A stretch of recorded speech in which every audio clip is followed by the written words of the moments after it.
बिस्मिल्लाहिर्रहमानिर्रहीम। अस्सलाम वालेकुम स्टूडेंट्स। वर्ल्ड ऑफ मैथमेटिक्स में आपको खुशामदीद कहते हैं।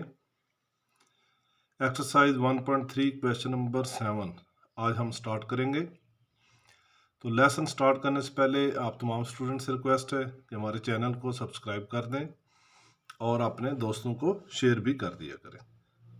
तो क्वेश्चन नंबर 7 है एक्सरसाइज 1.3 का। तो ये देखें आपके if 2 into 2 -3 4a plus 3 into 1 b 8 and -4 is equal to 7 10 18 and 1। तो ये हमारे पास क्वेश्चन है। इसमें फाइंड हमने करना है a एंड b।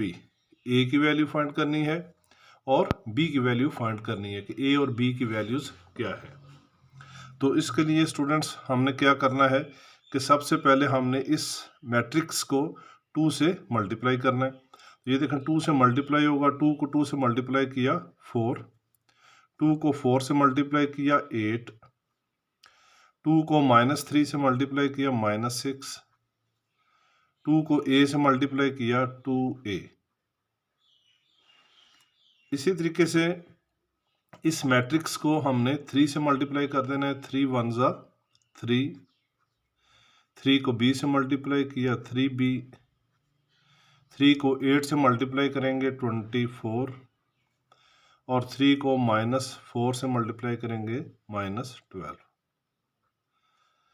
अब ये दो मैट्रिसेस आपस में जमा हो रहे हैं, ऐड हो रहे हैं, प्लस हो रहे हैं, इज इक्वल टू दिस के, और हमने वैल्यूज निकालनी है ए एंड बी की। तो पहले हम जो है लेफ्ट हैंड साइड पे जो दो मैट्रिसेस हैं इनको प्लस कर लेंगे। ये देखें, अब उसी तरह प्लस करना है फर्स्ट रो का फर्स्ट नंबर। 4 के अंदर मैं 3 प्लस करूंगा तो मेरे पास आंसर आ जाएगा 7। अब ये फर्स्ट रो का जो सेकंड एलिमेंट 8 है और यहाँ पर जो सेकंड एलिमेंट है 3b है। तो इसको मैं लिख दूंगा इस तरीके से 8 प्लस 3b, क्योंकि एक के साथ वेरिएबल आ रहा है और एक कांस्टेंट है सिर्फ, तो इनको मैंने 8 प्लस 3b की शक्ल में लिख देना है। अब ये हमारे पास सेकंड रो का फर्स्ट एलिमेंट -4 है और दूसरे मैट्रिक्स में 24 है। तो 24 और -6 इनको जब सॉल्व करेंगे तो हमारे पास 24 में से 6 निकाल देंगे 18 आ जाएगा। अब इसमें देखें कि 2a है और यहाँ पर कितने हैं -12 है, तो ये भी मैं इस तरीके से लिख दूंगा 2a -12। अब स्टूडेंट्स इसके अंदर जो कंडीशन है वो ये है कि लेफ्ट हैंड साइड जो है वो इज इक्वल टू है राइट हैंड साइड के। तो अब इसमें देखेंगे जो फर्स्ट कॉलम है हमारे पास 7 है और 18 है, यहाँ पर भी 7 एंड 18 है। अब हमने वैल्यू निकालनी है ए और बी की, तो वो वैल्यू अगर हम इसमें पुट करें दोबारा तो ये इस कॉलम के इक्वल आना चाहिए 10 और 1 के। तो अब ये जब दोनों मैट्रिक्सेस इक्वल हैं, मसावी मैट्रिक्सेस हैं, तो इसमें हम क्या करेंगे कि पहले ए की वैल्यू निकाल लेते हैं और या बी की निकाल लेते हैं। हमने क्या करना है, ये 8 प्लस 3b इसको हमने इक्वल किसके ले लेना है 10 के, और 2a -12 को इक्वल ले लेना है 1 के। 8 plus 3b is equal to 10 के हो गया। 2a -12, ये देखें कि सेकंड जो कॉलम है इसके सेकंड कॉलम के दूसरे नंबर के इक्वल होगा, तो इज इक्वल टू 1 के हो जाएगा। अब स्टूडेंट्स इनको सॉल्व कर लें आम मैथमेटिकल तरीके से। 8 है इधर प्लस हो रहा है, दूसरी तरफ जाकर माइनस हो जाएगा। 3b is equal to 10 - 8। 3b is equal to 10 में से 8 निकालेंगे 2 बच गए और b की वैल्यू हमारे पास आ गई 2/3।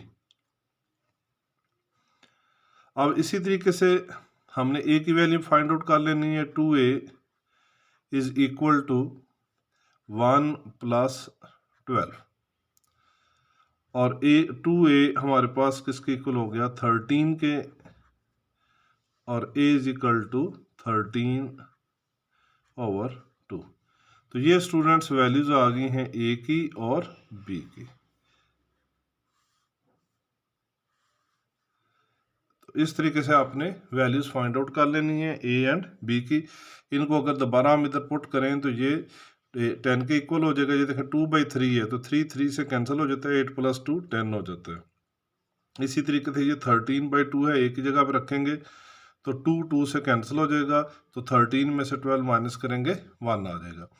तो इस तरीके से ये ए और बी की वैल्यूज़ हमने फाइंड आउट कर ली हैं। तो नेक्स्ट क्वेश्चन की तरफ चलते हैं, क्वेश्चन नंबर 8। तो स्टूडेंट्स ये देखें कि क्वेश्चन नंबर 8 मैंने इधर लिख दिया है। क्वेश्चन नंबर 8 में हमने क्या करना है कि वो कह रहा है कि एक ए मैट्रिक्स है हमारे पास, एक बी मैट्रिक्स है, तो हमने वेरीफाई करना है, वेरीफाई दैट करना है, ये साबित करना है कि इसका जो फर्स्ट पार्ट है वो क्या है, a plus b whole transpose is equal to a transpose plus b transpose. तो ये हमने लेफ्ट हैंड साइड को राइट हैंड साइड के इक्वल लेके आना है कि अगर ए प्लस बी का होल का ट्रांसपोज लें तो ये अलग-अलग दोनों मैट्रिक्स के ट्रांसपोज के प्लस के इक्वल होगा। तो देखें सॉल्व करते हैं। लेफ्ट हैंड साइड मैंने ले ली ए प्लस बी होल ट्रांसपोज। तो ए प्लस बी होल ट्रांसपोज निकालने से पहले हमें ये निकालना पड़ेगा ए प्लस बी। तो ये स्टूडेंट मैंने लिखा ए प्लस बी, ये ए की वैल्यूज लिख दी, ये बी की वैल्यूज लिख दी हैं। अब हमने इनको क्या करना है, प्लस कर देना है। अब देखेंगे 1 को 1 के अंदर प्लस करेंगे 2 आ गए, 2 को 1 के अंदर प्लस करेंगे 3 हो गए, 0 को 2 में प्लस करेंगे 2 हो गए, 1 + 0 1 हो गया। तो a प्लस बी हमारे पास आ गया 2 3 2 1। अब स्टूडेंट्स इसका ट्रांसपोज लेना है। तो ट्रांसपोज में मैं आपको पहले भी बता चुका हूँ कि ट्रांसपोज में आपने क्या करना होता है कि ये जो रो होती है इसको हमने कॉलम की शेप दे देनी है या कॉलम को रो की शेप दे देनी है। तो जो मर्जी आप कर लें, चले रो को कॉलम की शेप दे देते हैं। ये जो रो है 2 3 इसको हमने कॉलम बना दिया, ऊपर 2 और ये नीचे इसके आ गया 3। अब दूसरी जो रो है 2 और 1 इसको भी कॉलम की शक्ल में लिख देंगे, तो ये हमारे पास आ गया 2 1। तो लेफ्ट हैंड साइड हमारे पास स्टूडेंट्स सॉल्व हो गई है। A plus b whole transpose जो है वो किसके इक्वल है, फर्स्ट रो है 2 2 और सेकंड रो है 3 और 1। अब हम राइट हैंड साइड जो है इसको सॉल्व करते हैं। तो राइट हैंड साइड के अंदर हमने क्या करना है कि ए का ट्रांसपोज पहले निकालना है, फिर बी का ट्रांसपोज निकालना है, फिर दोनों ट्रांसपोज जो है उनको हमने प्लस कर देना है। तो ये ए मैट्रिक्स मैंने लिखा हुआ है, तो इसका ट्रांसपोज निकालें। देखें फर्स्ट रो को कॉलम में चेंज करेंगे 1 2 हो गया, सेकंड रो को कॉलम में चेंज करेंगे 0 1 हो गया। इसी तरीके से बी ट्रांसपोज मैंने लिखा, बी मैट्रिक्स लिखा हुआ है, तो इसका ट्रांसपोज कर लेते हैं। फर्स्ट रो को ट्रांसपोज किया 1 1 और सेकंड रो को ट्रांसपोज किया तो ये 2 0। अब ये जो दो ट्रांसपोज हुए हैं ए ट्रांसपोज और बी ट्रांसपोज, इन दोनों को हमने प्लस करना है। तो इनकी वैल्यूज लिख लेते हैं। इसकी वैल्यू है 1 0 2 1 और बी ट्रांसपोज की वैल्यू आई हमारे पास 1 2 1 0। अब स्टूडेंट्स इन दोनों को हमने प्लस करना है। ये देखें 1 को 1 में प्लस किया, हमारे पास आंसर कितना आ गया, 2 आ गया। अब 0 के अंदर +2 करेंगे तो 2 आंसर हो जाएगा। 2 में 1 प्लस करेंगे 3 आंसर आ जाएगा और 1 में 0 प्लस करेंगे तो 1 आ गया। अब स्टूडेंट्स आप देख सकते हैं यहाँ पर स्क्रीन में भी कि ये जो लेफ्ट हैंड साइड का आंसर है और राइट हैंड साइड का आंसर है ये दोनों सेम आ रहे हैं। तो ये हमने साबित करना था, वेरीफाई करना था।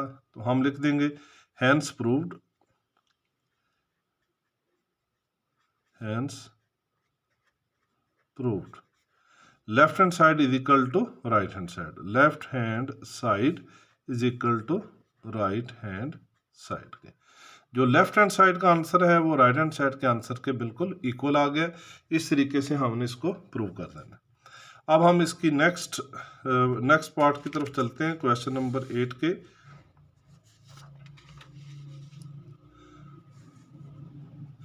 अब ये देखें कि एक्सरसाइज 1.3 क्वेश्चन नंबर 8 जो है इसका नेक्स्ट पार्ट जो है हमारे पास वो है a plus a transpose is a symmetric. तो हमने ये साबित करना है कि ए प्लस ए ट्रांसपोज जो है वो सिमेट्रिक है। तो स्टूडेंट पहले आपको बता चुके हैं, दोबारा बताते हैं कि सिमेट्रिक क्या होता है। कि अगर किसी भी कोई भी मैट्रिक्स ले लें, फॉर एग्जांपल मैं सी एक मैट्रिक्स है तो इसका ट्रांसपोज अगर लेता हूँ तो ये दोबारा सी के इक्वल आ जाता है, तो ये हमारे पास क्या कहलाएगा, सिमेट्रिक। अब यहाँ पर ये दो हैं, ए प्लस ए ट्रांसपोज, तो अगर मैं ए प्लस ए ट्रांसपोज जो है इसका ट्रांसपोज लूँ दोनों का, तो ये अगर हमारे पास ए प्लस ए ट्रांसपोज की इक्वल आ जाएगा तो फिर हम कहेंगे कि ये जो मैट्रिक्सेस है ये हमारे पास क्या है, सिमेट्रिक है। तो लेट्स प्रूव करते हैं। चलें अब देखें लेफ्ट हैंड साइड मैंने ये ए प्लस ए ट्रांसपोज जो है पहले इसको सॉल्व करना है। तो ए मैंने ले लिया 1 2 0 1, तो इसका ट्रांसपोज निकाल लेंगे, जैसे पहले बताया आपको कि 1 2 0 1 हो गया।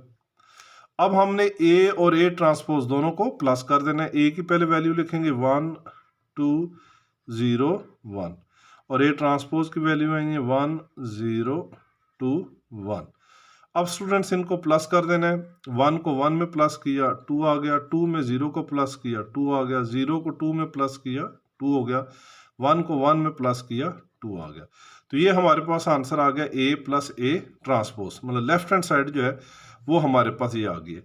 अब हमने राइट हैंड साइड मतलब इसका आंसर जो निकालना है वो क्या करना है कि इसको हमने अगर ट्रांसपोज इसका लेते हैं, ठीक है, तो ये दोबारा इस मैट्रिक्स के इक्वल आ जाता है, तो ये हमारे पास जो है सिमेट्रिक मैट्रिक्स होगा। तो इस तरीके से इसको हमने ये निकाल लेते हैं। दूसरी साइड इसकी, इसको आप इस तरीके से भी लिख सकते हैं, ए प्लस ए ट्रांसपोज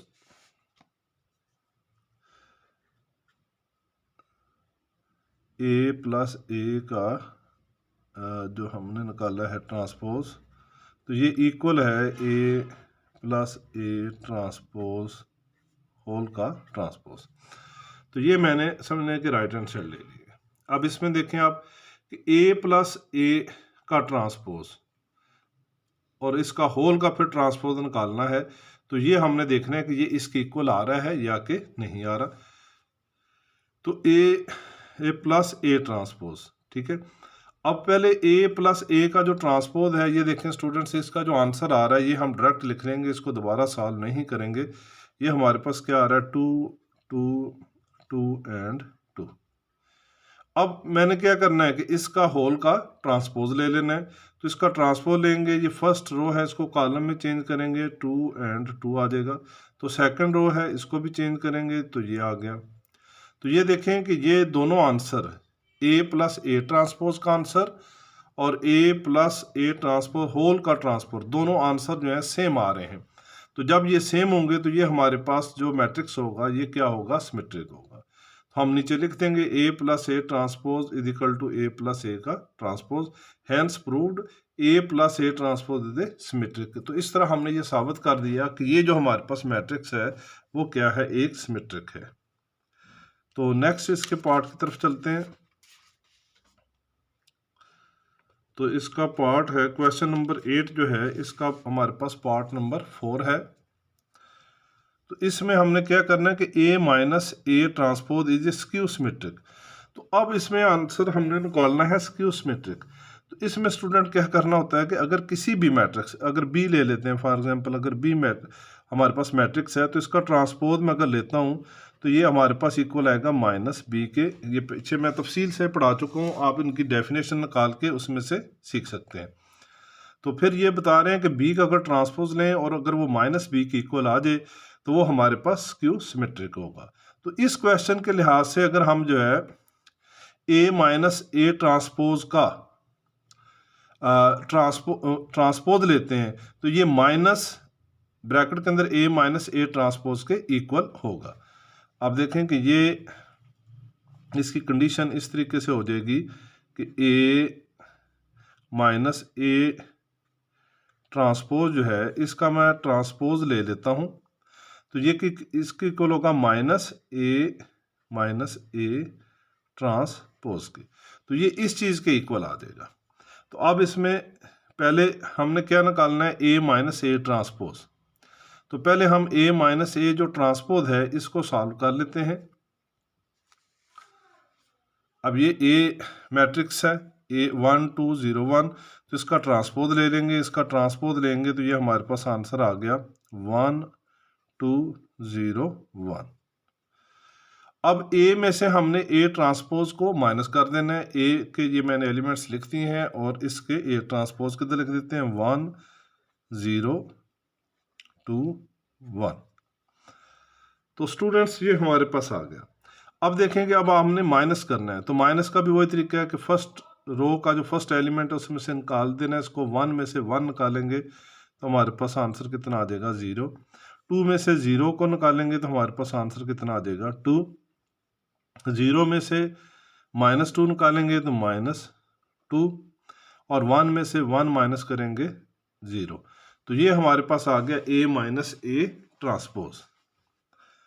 अब हमने इसके साबित करना है कि ये स्क्यू सिमेट्रिक है, तो इसके लिए हमें क्या करना पड़ेगा, ये आंसर जो है हमारा इसका हमें दोबारा ट्रांसपोज लेना है, और वो अगर माइनस ए ट्रांसपोज के इक्वल आ जाता है, अगर वो इसके माइनस ए इंटू ए ट्रांसपोज के इक्वल आ जाता है तो फिर हमारे पास वो क्या होगा, स्क्यू सिमेट्रिक होगा, अदरवाइज वो स्क्यू सिमेट्रिक नहीं होगा अगर इस कंडीशन के ऊपर पूरा नहीं उतरता। तो चलें देखते हैं। तो ये हमने ये जो आंसर निकाला है ए माइनस ए ट्रांसपोज का, ए माइनस ए ट्रांसपोज का, ये मैंने इधर लिख दिया 0 2 -2 0। अब स्टूडेंट्स हमने क्या करना है कि हमने इसका ट्रांसपोज लेना है, तो इसका ट्रांसपोज लेंगे तो क्या हो जाएगा हमारे पास 0